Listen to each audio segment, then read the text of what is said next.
Hello friends, मैं आप सभी का अपने YouTube channel A B exam study में आप सभी का अभिनंदन करता हूं।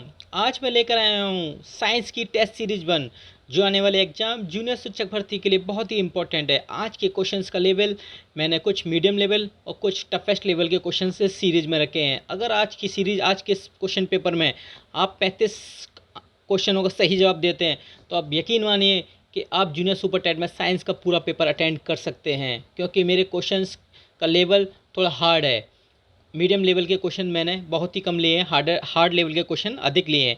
चलिए हम स्टार्ट करते हैं। अगर आज पहली बार अगर मेरे आप चैनल पर इस वीडियो को देख रहे हैं तो प्लीज़ एक बार शेयर ज़रूर कर दें और चैनल को सब्सक्राइब और लाइक ज़रूर कर दें। अगर आपको पसंद आए तो लाइक कर दीजिए। ठीक है, चलिए हम स्टार्ट करते हैं।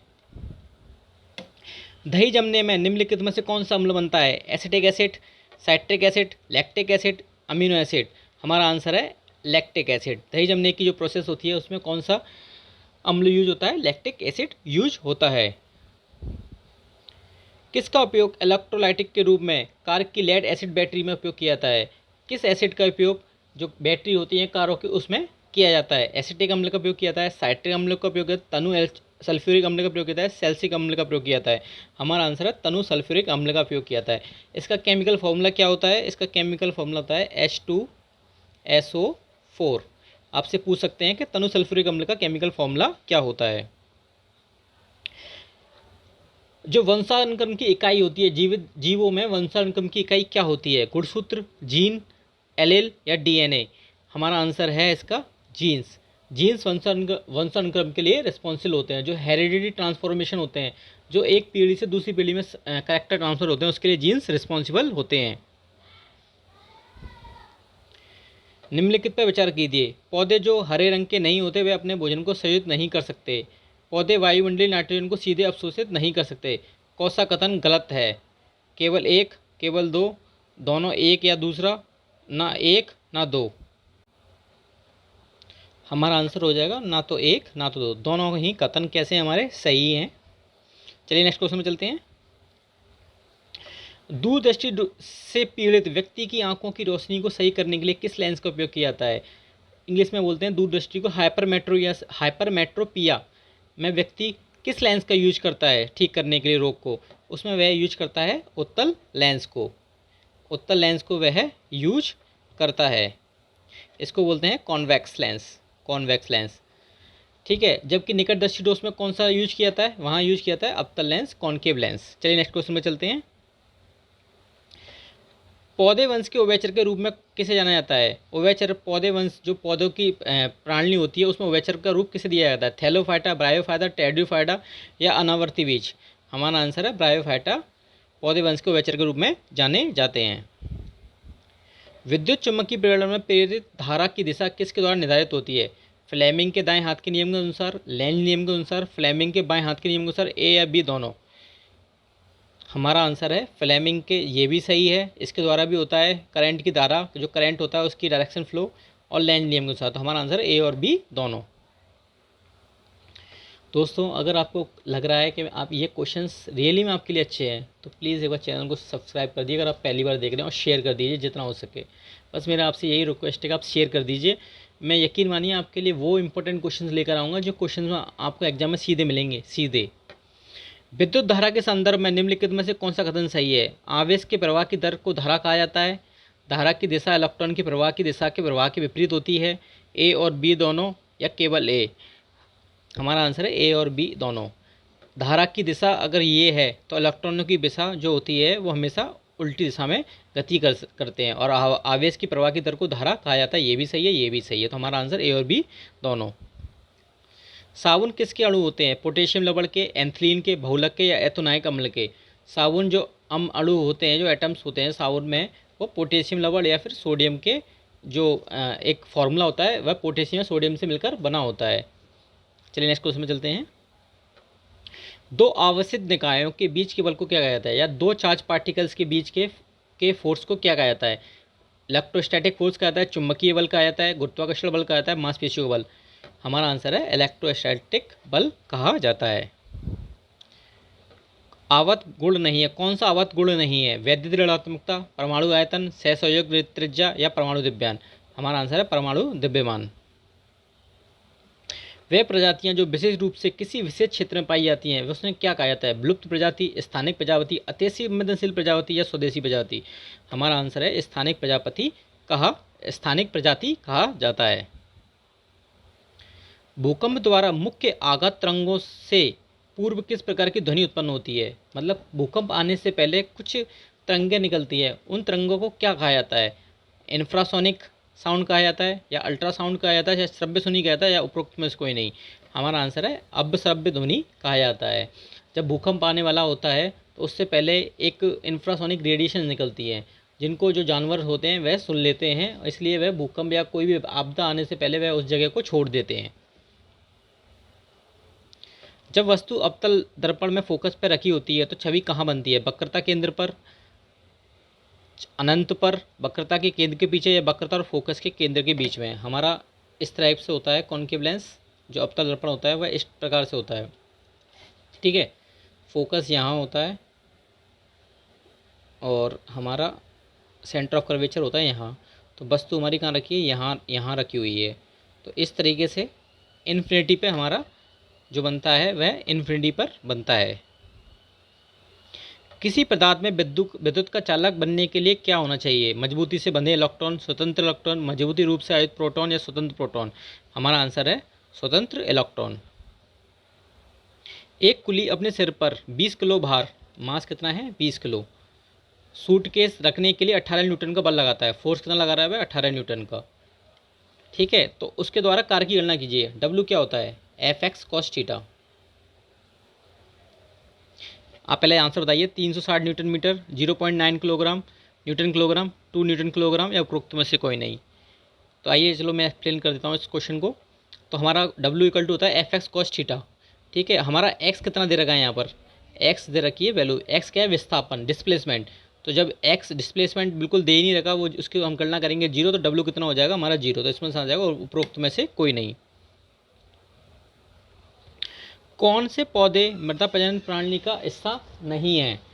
अंडाकोश से, परागकोश से, वर्तिका या वर्तिकांग? हमारा आंसर है परागकोश।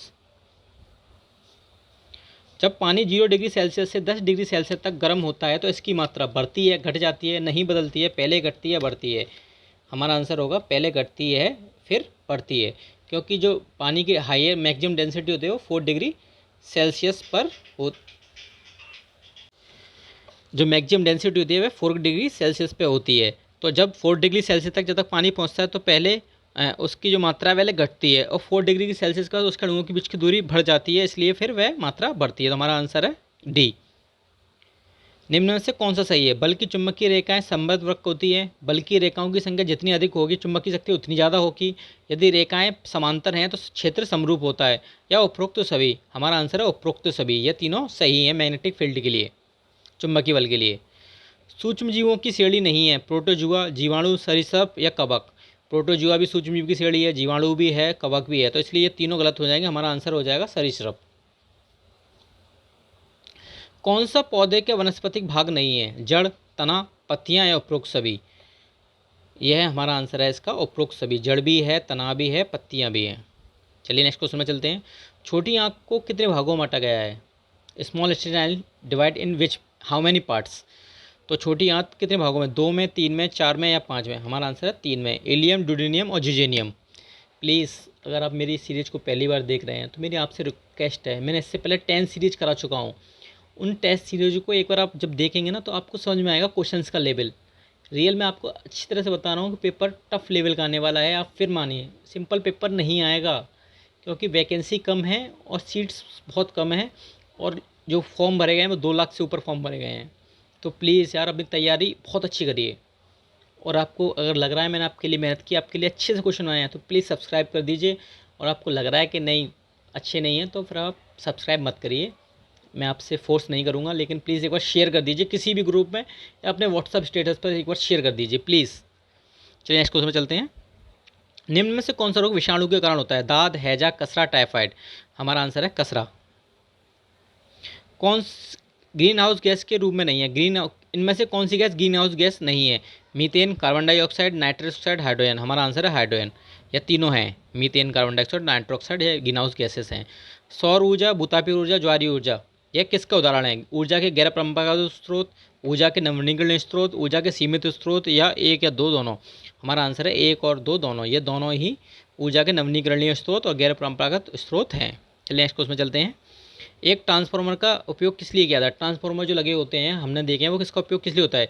डीसी वोल्टेज में बढ़ाने के लिए, एसी वोल्टेज को घटाने या बढ़ाने के लिए, डीसी वोल्टेज घटाने के लिए, डीसी को एसी में बदलने के लिए। हमारा आंसर है एसी वोल्टेज को बढ़ाने और घटाने के लिए।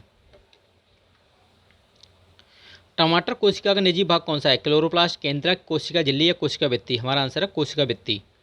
चलिए नेक्स्ट क्वेश्चन चलते हैं। कौन सा सूक्ष्मजीव मानव जाति के लिए फायदेमंद है? स्पेक्ट्रोकोकस, साल्मोनेला, पेनिसिलियम या ऊपर के सभी? हमारा आंसर है पेनिसिलिन जो है वह सूक्ष्म मानव जाति के लिए बहुत ही फायदेमंद है। राइबोजियम फलीदार पौधों के साथ किस प्रकार का संबंध बनाता है? जो राइबोजियम नामक का बैक्टीरिया होता है वह किस प्रकार का संबंध बनाता है? सहभोजीविता, परजीविता, प्रतिशुद्धता या सहजीवी? हमारा आंसर है सहजीवी का संबंध बनाता है। निम्न में से कौन सा बहुलक थर्मोस्टेटिक प्लास्टिक का उदाहरण है? टेरिलिन, पॉलिस्टीरीन, बैकलाइट या न्यूप्रीन? हमारा आंसर है बैकलाइट। हमारा आंसर है बैकलाइट। कौन सा रोग वायरस से होता है? प्लेग, पोलियो, टिटनेस या कुष्ठ? हमारा आंसर है पोलियो। दोस्तों आपको एक क्वेश्चन जरूर यह देखने को मिलेगा कि वायरस से होने वाले रोग या बैक्टीरिया से होने वाला रोग कौन सा होता है। तो प्लीज़ बैक्टीरिया और वायरस से होने वाले रोग और कवक से होने वाला रोग ये जरूर देख लें, मेरी आपसे रिक्वेस्ट है। एक क्वेश्चन आपको एग्जाम में जरूर मिलेगा। हम अपने सौर पैनल में जो ऊर्जा का उपयोग करते हैं, जो आमतौर पर कुछ सरकारी इमारतों की छत पर भी पाई जाती है, आपने देखा होगा जो सोलर सेल्स लगी होती हैं वह किस प्रकार की ऊर्जा होती है? रासायनिक ऊर्जा, सौर ऊर्जा, तापीय ऊर्जा या परमाणु ऊर्जा? वह सीधी सूरज की रोशनियाँ के द्वारा बनती है, तो उसे हम सौर ऊर्जा कहते हैं। कौन सा ग्रह सूर्य की परिक्रमा 88 दिन में पूरी करता है? बुध, शनि, बृहस्पति या मंगल? हमारा आंसर है बुध ग्रह सूर्य की परिक्रमा 88 दिनों में पूरी करता है। बुध ग्रह सूर्य के सबसे नज़दीक ग्रह है, सबसे पहला ग्रह है, सबसे छोटा ग्रह है। जिन देशों में पॉलिश किए चावल उनके भोजन में मुख्य अनाज है, जो चावल होते हैं पॉलिश किए होते हैं, वहाँ के लोग किस रोग से पीड़ित हैं? ऑस्ट्रोमलेशिया, पेलाग्रा, स्कर्वी या बेरीबेरी? हमारा आंसर है बेरीबेरी से पीड़ित हैं। मानव शरीर में सबसे लंबी कोशिका कौन सी है? वक्राणु, तंत्रिका कोशिका, तंत्रिका या वॉरेंस? हमारा आंसर है तंत्रिका कोशिका। हमारा आंसर है क्या? तंत्रिका कोशिका सबसे लंबी कोशिका। जब चूने के पानी वाली परख नली में फिनोप्थलीन की कुछ बूंदें डाली जाती हैं, चूने का पानी की जो होती हैं जब उसमें डाली जाती हैं फिनोप्थलीन की कुछ बूंदें, तो कौन सा रंग दिखाई पड़ता है? जो चूने का पानी है वह कैसा है? क्षारीय होता है। जब हम क्षारीय में फिनोप्थलीन डालते हैं तो वह गुलाबी में कन्वर्ट हो जाता है, जबकि जब हम फिनोप्थलीन की बूंद अम्ल में डालते हैं तो वहाँ कोई भी चेंज नहीं होता है, नो कलरलेस होता है वो। कौन सा डॉपलर कौन सा इफेक्ट है? ध्वनि का, चुंबकत्व का, बल का या मोटर का? हमारा आंसर है ध्वनि का इफेक्ट है। चलिए नेक्स्ट क्वेश्चन में चलते हैं। स्वपोषी पोषण मुख्य रूप से संबंध है कवक से, प्रोटोजुआ से, शैवाल से या विषाणु से? स्वपोषी क्या होते हैं? जो अपना भोजन स्वयं बनाते हैं उन्हें स्वपोषी कहते हैं। परपोषी जो दूसरों पर निर्भर होते हैं। तो हमारा आंसर है शैवाल। हमारा आंसर है शैवाल। चलिए नेक्स्ट क्वेश्चन चलते हैं। वृद्धावस्था में लोगों को क्रिस्टल लेंस, दूधिया और बादल बन जाता है, इस स्थिति को क्या कहते हैं? निकट दृष्टि दोष, दीर्घ दृष्टि दोष, मोतिया बिंदु, जरा दृष्टि दोष? हमारा आंसर है मोतिया बिंदु। न्यूटन की गति का तीसरा नियम क्या कहता है? क्रिया और प्रतिक्रिया हमेशा विभिन्न निकायों पर कार्य करती है। Action and action always act on the same body. क्रिया और प्रतिक्रिया एक दूसरे के असमान और विपरीत होती है, ये गलत है। हमेशा डिफरेंट बॉडी पर होता है एक्शन ऑफ टू एक्शन। क्रिया प्रतिक्रिया एक दूसरे का समान और विपरीत होती है। क्रिया प्रतिक्रिया हमारा आंसर है क्रिया और प्रतिक्रिया हमेशा विभिन्न निकायों पर कार्य करती है। Action up to reaction but opposite direction.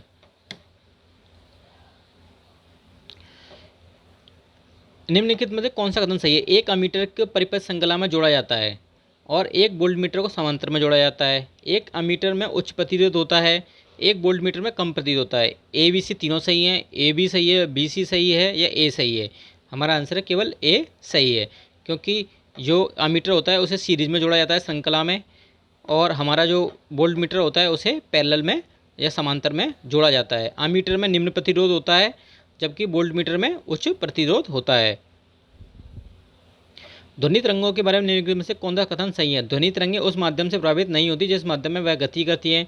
ध्वनि तरंगें तरल की तुलना में हवा में तेजी से तरंग गति करती हैं। ध्वनि तरंगें हवा की तुलना में ठोस पदार्थ में तेजी से गति करती हैं। ठोस माध्यम से ध्वनि तरंगें गति नहीं कर सकती। हमारा आंसर है 3। सबसे ज़्यादा ध्वनि तरंगें सॉलिड में करती हैं, फिर करती हैं लिक्विड में, फिर करती हैं गैस में। चलिए नेक्स्ट क्वेश्चन में चलते हैं। कुमार की पहिए की गति कैसी होती है? वृत्ताकार, रेखिक, कंपन या गुणन? हमारा आंसर है गुणन।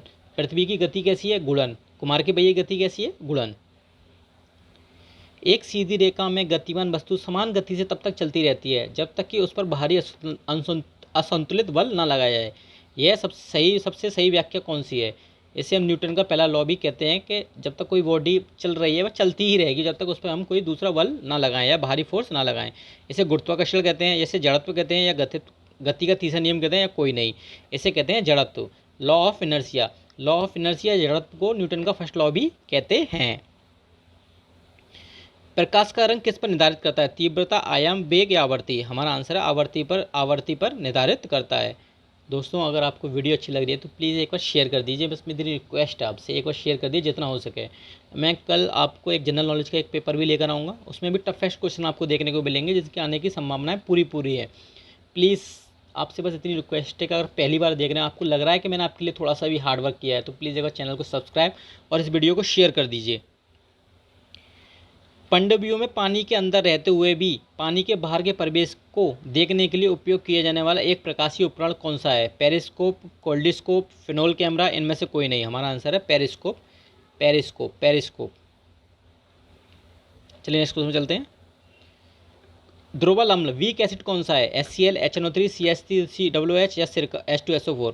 हमारा आंसर है CH3COOH ध्रुवल अम्ल है। एसिडिक एसिड जो होता है इसे सिरका बोलते हैं, सिरका।